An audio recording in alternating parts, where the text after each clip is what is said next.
여러분 환영합니다.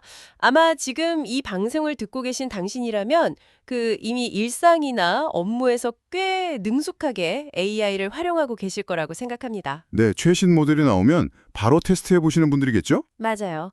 남들이 모르는 프롬프트 기법도 찾아보시고 끊임없이 지적 호기심을 채워가는 분들이실 텐데요. 그래서 오늘은 뻔한 AI 활용법 같은 기초적인 이야기는 과감히 건너뛰려고 합니다. 좋은 접근입니다. 대신 훨씬 더 근본적이고 흥미로운 질문으로 이번 심층 탐구를 시작해 보겠습니다. 질문은 이렇습니다.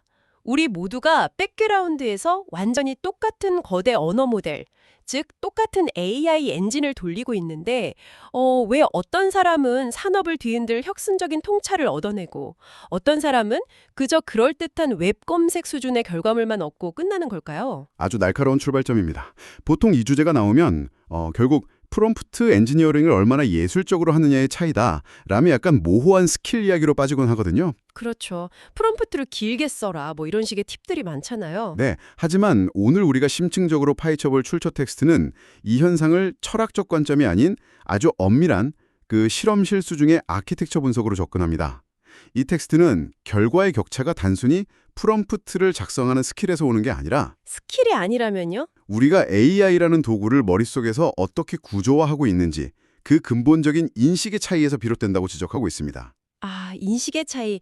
맞습니다. 그래서 오늘 우리의 미션은 AI가 단순히 내 질문에 간사해주는 똑똑한 거울이라는 그 순진한 착각을 깨부수는 겁니다. 네, 거울이 절대 아니죠. 오히려 AI는 복잡한 확률적 연산을 수행하는 함수이며 인간과 기계가 어떻게 공생해야 하는지를 보여주는 아키텍처 그 자체라는 사실을 해부해 볼 텐데요.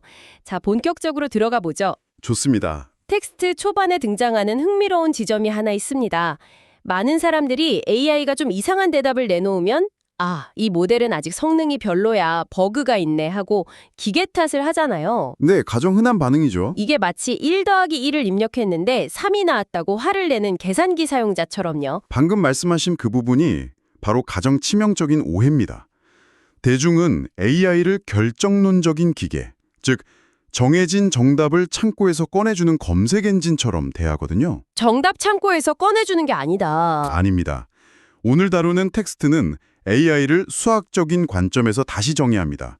AI는 고정된 거울이 아니라 확률적 함수입니다. 확률적 함수요? 네, 수학적으로 말하면 어떤 입력값 X와 현재의 상태 S가 주어졌을 때 출력값 Y는 고정된 단일값이 아니라 Y의 확률 분포에서 샘플링 된다는 뜻이죠. 쉽게 말해 단 하나의 완벽한 정답을 뱉어내는 구조가 애초에 아니라는 겁니다. 잠시만요. 확률적 함수라는 개념이 이 텍스트의 핵심인 것 같은데 이걸 조금 더 직관적인 이미지로 그려볼 수 있을까요? 수학 공식을 그대로 가져오기보다는 예를 들어 우리가 흔히 아는 핀볼 게임이나 프링글스톤 같은 비유로 설명해 본다면 어떨까요? 오, 핀볼 게임 비유 아주 좋은 접근입니다. 그 거대한 플링코 보드 게임을 한번 상상해 보시죠. 위에서 공을 떨어뜨리면 수많은 못에 부딪히며 아래로 굴러가는 그 게임이요. 네, 예능 프로그램 같은 데서 많이 보는 그거죠. 맞습니다. 여기서 당신이 던지는 질문, 즉 입력답은 공을 떨어뜨리는 시작 위치에 불과합니다. 그리고 대화가 진행되고 있는 현재의 맥락은 공이 굴러가는 보드의 기울기나 환경 설정이라고 볼 수 있죠. 시작 위치와 보드의 기울기. 네, AI는 이 조건들이 주어졌을 때 아래에 있는 수천만 개의 결과 슬롯 중 어디로 공이 떨어질지 그 가능성의 구름, 즉 확률 분포를 계산합니다. 그리고 그 분포 안에서 가장 그럴듯한 답변 하나를 샘플링해서 꺼내 보여주는 겁니다. 그러니까 답변이 이미 완성된 채로 서랍 속에 들어있는 게 아니라 내가 질문을 던지는 그 순간 조건들에 맞춰서 수많은 가능성 중 하나가 툭 튀어나오는 거군요. 정확합니다. 그렇다면 왜 사람마다 이 보드판에서 떨어지는 공의 최종 목적지가 하늘과 땅 차이로 벌어지는 걸까요? 텍스트에서는 그 결정적인 이유를 5가지로 아주 세밀하게 쪼개서 설명하고 있습니다. 우리 하나씩 뜯어보죠. 첫 번째는 이른바 질문의 밀도입니다. 질문의 밀도? 방금 말씀하신 플링코보드 비유를 그대로 이어가 보겠습니다.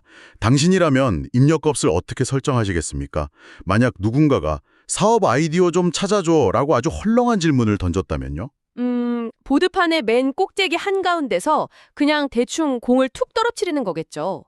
어디로 튈지 전혀 통제할 수 없고요. 맞아요. 질문의 밀도가 낮으면 AI가 탐색해야 하는 확률 분포의 공간이 태평양처럼 넓어집니다. 당연히 가장 뻔하고 가장 보편적이고 평균적인 대답들의 군집으로 공이 떨어질 확률이 높아지죠. 뻔한 대답이 나올 수밖에 없다는 거군요. 네. 하지만 텍스트에 등장하는 다른 예시를 보시죠. 3년 내 매출 100억, B2B 사스 모델, 규제 리스크가 낮고 초기 캐펙스 1억 이하인 조건에서 사업 구조를 설계해줘. 여기서 잠시 익숙하지 않은 분들을 위해 짚고 넘어가자면 캐펙스는 자본적 지출, 즉 초기 설비나 시스템 구축에 들어가는 굵직한 투자 비용을 말하죠. 그러니까 이 사용자는 단순히 질문을 길게 쓴 게 아니라 네, 길게 쓴 게 아닙니다.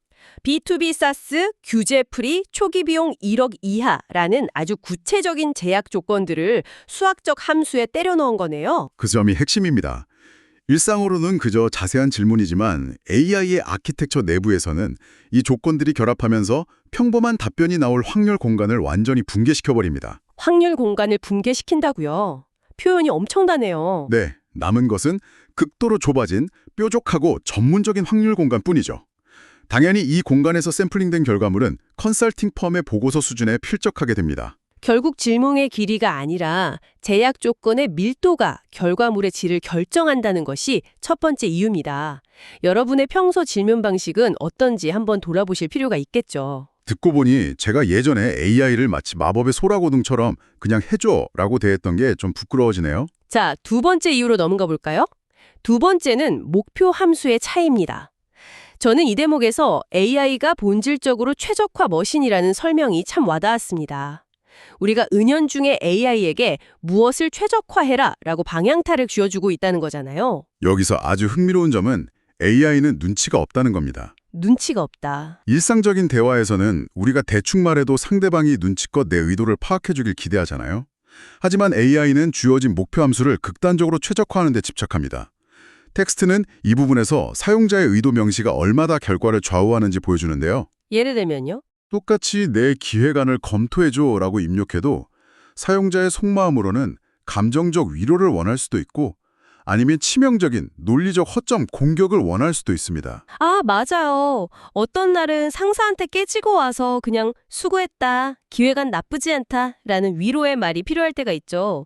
그런데 반대로 이 기획안을 당장 내일 투자자 앞에서 발표해야 한다면? 피도 눈물도 없이 단점만 폭격해주길 바랄 겁니다. 바로 그거죠. 프롬프트에 내 기획안의 논리적 모순을 투자자의 시각에서 무자비하게 찾아내라 라는 명시적 목표 함수가 선언되는 순간 AI는 이 공격성과 논리적 엄밀함이라는 목표를 달성하기 위해 내부의 모든 가중치를 재조정합니다. 완전히 다른 태도를 취하게 되는 거네요. 네, 위로를 최적화한 모델과 공격을 최적화한 모델은 동일한 엔진을 쓰더라도 전혀 다른 자아를 가진 것처럼 작동합니다. 여러분은 스스로 질문을 던지기 전에 자신이 진정으로 얻고자 하는 목표 함수를 명확히 설계하고 계신가요? 이 방송을 들으시는 여러분도 당장 다음번에 AI 창을 켤 때 스스로에게 질문해 보셨으면 좋겠습니다.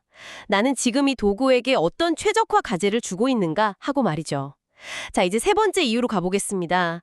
저는 개인적으로 이 세 번째 이유에서 시야가 완전히 넓어지는 기분을 느꼈습니다. 어떤 부분이었죠? 바로 사용자 피드백 루프와 상태 벡터라는 개념인데요.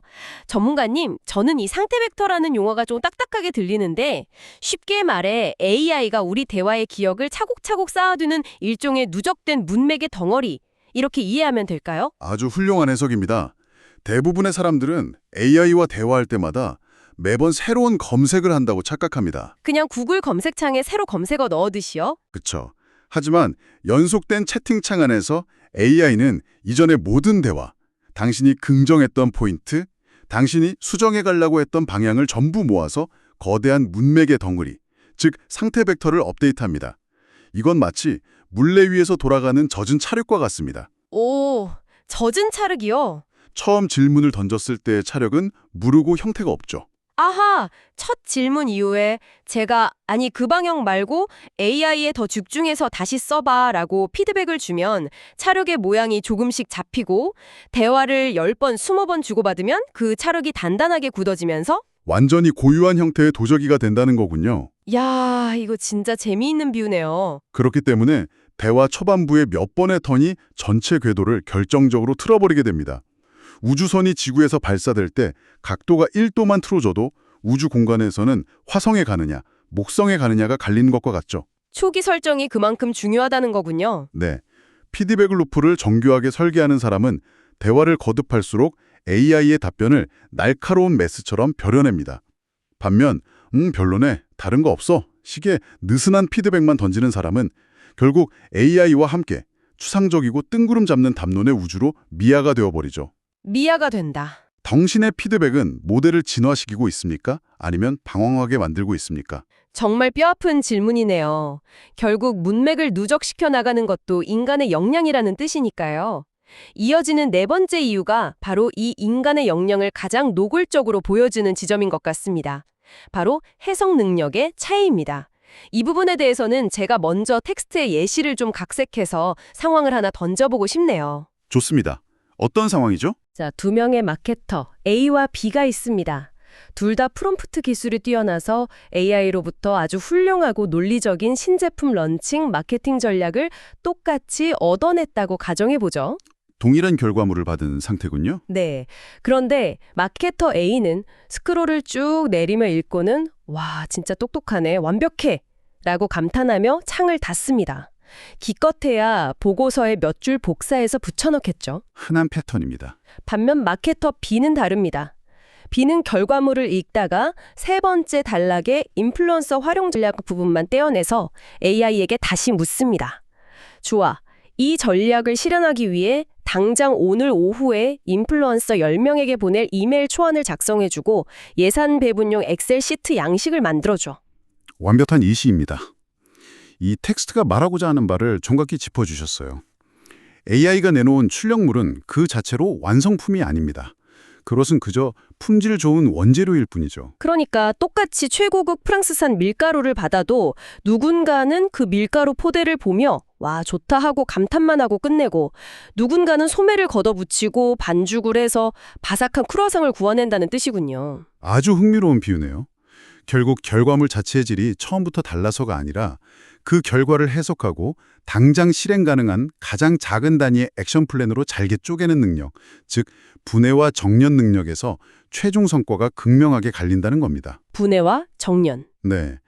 통찰을 그저 소비하는 사람과 그것을 재료상화, 현실의 건축물을 짓는 사람의 차이는 AI가 발전할수록 오히려 더 크게 벌어질 수밖에 없습니다. 좋습니다. 이제 마지막 5번째 이유로 넘어가 보겠습니다. 앞서 우리가 플링코 보드 비유를 들 때 샘플링에 대해 이야기했었죠. 이 마지막 이유는 AI 모델 내부에 숨어 있는 온도, 파라미터 템퍼러처와 확률성에 관한 이야기입니다. 저는 개인적으로 이걸 처음 알았을 때 무릎을 쳤습니다. 어떤 부분에서 물음을 치셨나요? 똑같은 질문을 1분 간격으로 던져도 AI가 매번 조금씩 다른 문장으로 대답하잖아요. 저는 그게 항상 궁금했거든요. 고장난 게 아니라고요? 전혀 고장이 아닙니다. 오히려 의도된 설계에 가깝죠. AI 내부에는 답변의 무작위성을 조절하는 온도라는 설정값이 있습니다. 온도가 0에 가까우면 AI는 가장 높은 확률 가진 단어만 기계적으로 선택합니다. 마치 이런 단위까지 숫자를 딱딱 맞춰야 하는 엄격하고 깐깐한 회계사처럼 행동하는 거군요. 맞습니다. 아주 건조하고 일관성 있는 팩트 위주의 답변이 나오죠. 반대로 온도를 높이면 어떻게 될까요? 글쎄요, 더 자유로워지나요? 네, 확률이 조금 낮더라도 예상치 못한 단어들을 과감하게 끌어다 쓰기 시작합니다. 아, 그건 마치 무대 위에서 즉흥 연주를 즐기는 재즈 뮤지션 같네요. 기본 코드는 지키지만 순간순간의 느낌에 따라 전혀 새로운 선율을 만들어내는 것처럼요. 정확한 비유입니다. 많은 사용자들이 이 매번 달라지는 답변을 일관성 부족이나 시스템의 결함으로 여깁니다. 저도 그랬으니까요. 하지만 텍스트는 이 미세한 확률적 변동성이야말로 창의적 아이디어가 튀어나오는 창발성의 원천이라고 선을 긋습니다. 회계사와 재즈 뮤지션 사이의 온도를 능숙하게 조절하며 탐색할 수 있는 사용자는 뻔하고 기계적인 답변을 넘어 인간의 뇌로는 미처 연결하지 못했던 전혀 이질적인 두 개념의 융합을 발견해냅니다. 이 확률성을 버그가 아니라 피처로 다룰 줄 아는 것, 그것이 고수들의 비밀이군요. 그렇습니다. 여기까지 듣고 나니 머릿속에 흩어져 있던 퍼즐 조각들이 하나의 거대한 그림으로 맞춰지는 기분입니다. 첫 번째부터 다섯 번째 이유, 즉 질문의 밀도, 목표 함수, 피드백 루프, 해석 능력, 그리고 마지막으로 확률성과 온도, 이 모든 것을 관통하는 하나의 거대한 진실이 텍스트에 숨어 있었네요. 제가 아까 방송 초반에 AI는 거울이라는 착각을 부숴야 한다고 말씀드렸던 것 기억하시나요? 네, 기억합니다. 거울 그 이상이라고 하셨죠. 텍스트는 AI를 거울을 넘어선 그 무언가, 즉 의지와 구조의 배율기, 증폭기라고 정의합니다. 이 대목은 좀 천천히 깊게 음미해 볼 필요가 있습니다. 이번 심층 탐구의 가장 중요한 결론부라고 할 수 있죠. 거울은 내 모습을 1대1로 반사할 뿐이지만 증폭기는 1을 10으로 100을 1000으로 만들어버립니다. 문제는 마이너스 역시 증폭시킨다는 점이죠. 마이너스를 증폭시킨다는 건 어떤 의미죠? 논리 구조가 탄탄하고 생각이 정교한 사람이 이 증폭기를 만나면 그 사람의 지적 한계는 기하급수적으로 확장됩니다.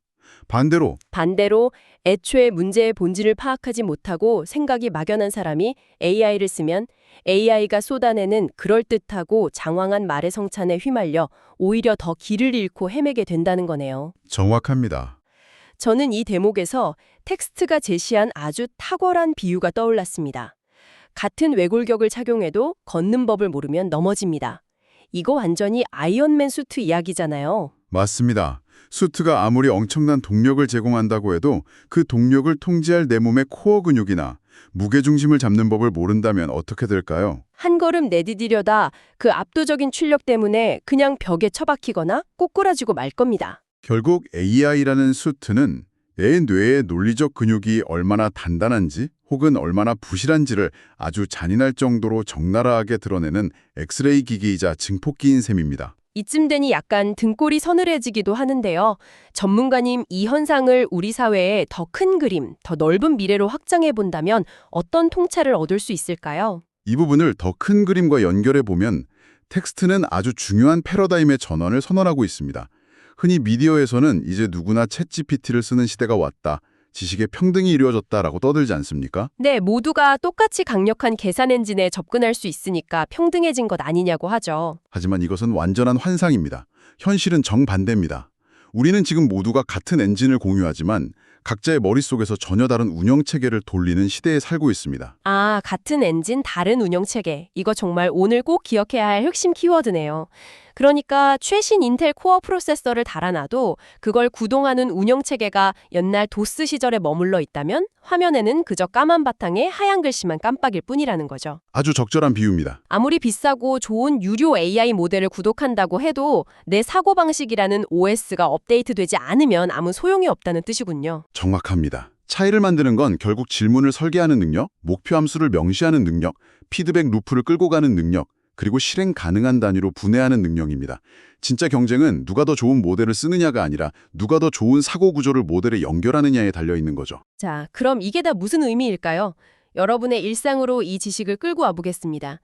AI 앞에서 타이핑을 시작하기 전에 모델의 성경을 탓하기보다 나의 사고 구조와 운영 체계가 얼마나 탄탄한지 먼저 점검해야 한다는 점을 상기하셔야 합니다. AI는 결국 인간, 즉 우리 자신의 깊이를 그대로 드러내는 기계니까요. 그리고 여기서 논의를 조금 더 확장해서 텍스트에 없던 중요한 질문을 여러분께 던지고 싶습니다. 어떤 질문이죠? 만약 AI가 우리의 기존 사고 구조를 이토록 무자비하게 증폭시키고 우리의 밑바닥 깊이를 그대로 드러낸다면 사고 구조가 정교한 사람과 막연한 사람 사이의 격차가 기하급수적으로 벌어지는 미래 사회는 어떤 모습일까요? 양극화 현상이 일어난다는 말씀이군요. 자산의 격차가 아니라 생각하는 힘의 격차요. 그렇습니다. 끊임없이 운영체계를 업그레이드하는 사람들은 AI라는 날개를 달고 상상할 수 없는 높이로 도약하겠지만 생각의 뼈대가 없는 사람들은 점차 그 압도적인 출력에 짓눌려 사고력을 잃어갈 것입니다. 저는 이것이 자본의 불평등을 뛰어넘는 전례 없는 형태의 인지적 불평등의 서막이라고 봅니다. 도구가 강력해질수록 우리는 지금 이 서늘한 불평등의 출발선에 서 있는지도 모릅니다. 인지적 불평등, 정말 묵직하고 여운이 남는 화두입니다. 오늘 이 대화를 끝까지 함께해 주신 여러분 어떠셨나요?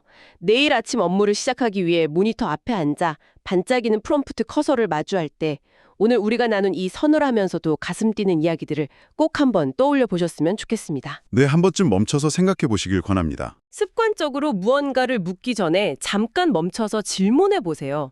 나의 질문은 충분한 밀도를 가지고 있는가? 나는 지금 회계사가 필요한가? 재즈 뮤지션이 필요한가? 나의 피드백 루프는 올바른 궤도를 향하고 있는가? AI는 우리를 대신해 생각해주는 구원자가 아닙니다. 우리의 생각을 극한까지 밀어붙여주는 아주 무자비하고도 매력적인 증폭기일 뿐이죠. 여러분 스스로의 사고 구조를 점검하는 계기가 되었으면 합니다. 여러분의 머릿속 운용체계를 버전업하는데 오늘 저희의 심층탐구가 작은 영감이 되었기를 바랍니다. 압도적인 엔진의 파워에 끌려다니지 않고 스스로 명확한 목적지를 향해 운전대를 꽉 쥐고 나아가는 당신만의 여정을 저희는 항상 응원하겠습니다. 지적 호기심으로 가득 찬 오늘의 심층탐구는 여기까지입니다. 다음 시간에도 여러분의 뇌를 깨워줄 새롭고 놀라운 지식의 세계로 다시 돌아오겠습니다. 함께해 주셔서 감사합니다.